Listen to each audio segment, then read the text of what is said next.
महाराष्ट्र में महाविकास अघाड़ी का seat sharing का जो फॉर्मूला है वो तय हो चुका है। कांग्रेस सबसे ज्यादा 105 सीटों पर चुनाव लड़ेगी, लेकिन यूपी में कांग्रेस और समाजवादी पार्टी के बीच सीटों का झगड़ा जारी है। यूपी में 9 सीटों पर बाय इलेक्शन होने हैं। अखिलेश 2 सीट से ज्यादा देने को तैयार नहीं है। कांग्रेस के नेता हाईकमान के फैसले का इंतजार कर रहे हैं।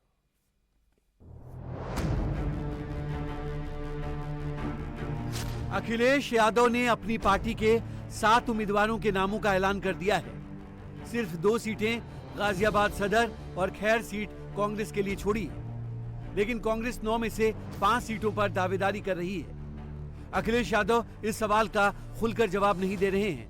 वो सवाल पूछने वालों पर ही तंज कस रहे हैं। यूपी में जो 2 सीट आपने दिया है कांग्रेस को, क्या वो लोग मान गए या अभी कुछ मामला पेंडिंग है? तुम तो मेरे समर्थक लग रहे हो। आज ये लाल टोपी की जगह लाल शर्ट पहन के आए। मैं आपका धन्यवाद देता हूँ। इस तरह जवाब अगर थोड़ा सा आ जाए, 2 सीट शायद कांग्रेस को आपने दिया। ये इंडिया गठबंधन चुनाव लड़ेगा। कांग्रेस ही कह रही है प्रदेश अध्यक्ष उनका हमने 5 सीटें मांगी हैं, लेकिन सीटें तो सिर्फ 2 ही बची हैं। नहीं, वो हमारी बातचीत है, हम लोग बातचीत करते हैं। यूपी कांग्रेस अब दबाव बनाने में जुट गई है। इसलिए यूपी कांग्रेस के अध्यक्ष अजय राय ने दोहराया कि उन्होंने अपनी मांग अखिलेश के सामने रख दी है। अब फैसला हाईकमान करेगा। हम लोगों ने 5 सीटों का प्रस्ताव दिया हुआ है और वो 5 सीटें हमने अपने केंद्रीय नेतृत्व को बता दिया है और निश्चित तौर से हमने 5 सीटों पर पूरी अपनी तैयारी करके रखी हुई थी और कांग्रेस पार्टी ने जो प्रस्ताव दिया था उस पर हम खड़े हैं। भारतीय जनता पार्टी की जो विनिंग सीट थी या जो इनके अलायंस की सीटें थी उसको हम लोगों ने मांगा था। जो बीजेपी और जो उनके अलायंस के लोग थे उसको हमने मांगा था। जैसे आप बता दीजिए कौन कौन सी सीट आप? मझवा है, फूलपुर है, एक मीरापुर है, खैर और गाजियाबाद, ये 5 सीटें। ये भी कुछ है कि अगर नहीं सीट मिलती तो 10 पे 10 सीट कांग्रेस लड़ेगी या 10 पे सपोर्ट कर। अब देखिए, ये नेतृत्व निर्णय लेना है। हम सब लोग तैयार हैं किसी भी सूरत में। मैं तो नहीं कहना चाहूँगा, किसी भी सूरत में ये गठबंधन मजबूती के साथ रहेगा और हम निश्चित तौर से भाजपा को, इनके जंगल राज को यहाँ से खत्म करेंगे। इसी बीच अखिलेश ने कांग्रेस को चिढ़ाने वाला एक और फैसला किया।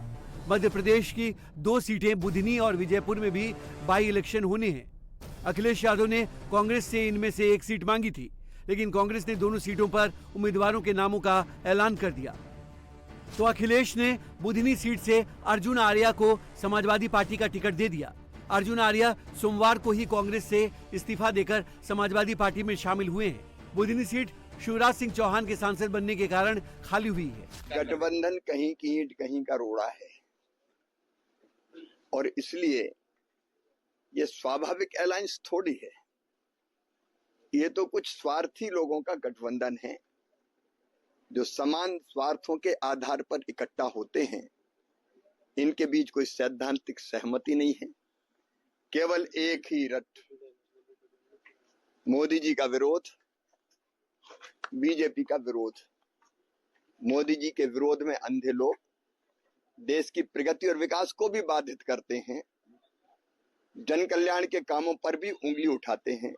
ये लोग देश के विकास के लिए नहीं है, जनता के कल्याण के लिए नहीं है, लेकिन अंतर विरोधों से जूझ रहे लोग कहां स्वाभाविक रूप से इकट्ठे हो सकते हैं।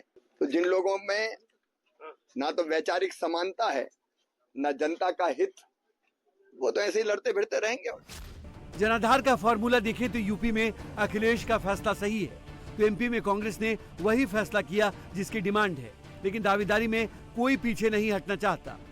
हमारी कांग्रेस पार्टी से बात चल रही थी, हम 2 सीटें जो उपचुनाव हो रहा है उसमें से 1 सीट चाहते थे और 1 में सहयोग करना चाहते थे। कांग्रेस पार्टी ने चर्चा करी, चर्चा के बाद में उन्होंने अपने हाईकमान की तरफ बात धकेल दी कि हाईकमान निर्णय लेगा और बिना बात किए उन्होंने अपने दोनों सीटों पर प्रत्याशी घोषित कर दी। जब उन्होंने अपनी दोनों सीटों पर प्रत्याशी घोषित कर दिए, हमने भी अपनी तैयारी अनुसार बुधनी से अपना प्रत्याशी घोषित कर दिया, जो हमारा पूर्व में समाजवादी पार्टी के युवा नेता थे, जो संघर्ष कर रहे थे आदिवासियों के लिए, नौजवानों के लिए, किसानों के लिए और लगातार बुधनी के विकास के लिए शिवराज सिंह चौहान जी का विरोध कर रहे थे। तो लगातार वो काम कर रहे थे, उनको प्रत्याशी बनाया है। कांग्रेस पार्टी को तय करना था, कांग्रेस पार्टी तय नहीं कर पाई। हम अभी भी बुधनी में अपना प्रत्याशी और विजयपुर में उनको सहयोगी की भावना से सहयोग कर रहे हैं, लेकिन अब कांग्रेस पार्टी अगर सहयोग नहीं लेना चाहती है और ना सहयोग देना चाहती है तो ये निर्णय उनका है, ये उनको तय करना है। हरियाणा का हश्र देखकर कांग्रेस महाराष्ट्र में तो संभल कर चल रही है। एमपी की दोनों सीटों पर वो तीसरी पार्टी को मुकाबले में नहीं आने देना चाहती, लेकिन यूपी में उन सीटों पर दावेदारी कर रही है जहां उसे चुनाव जीते हुए जमाना हो गया है।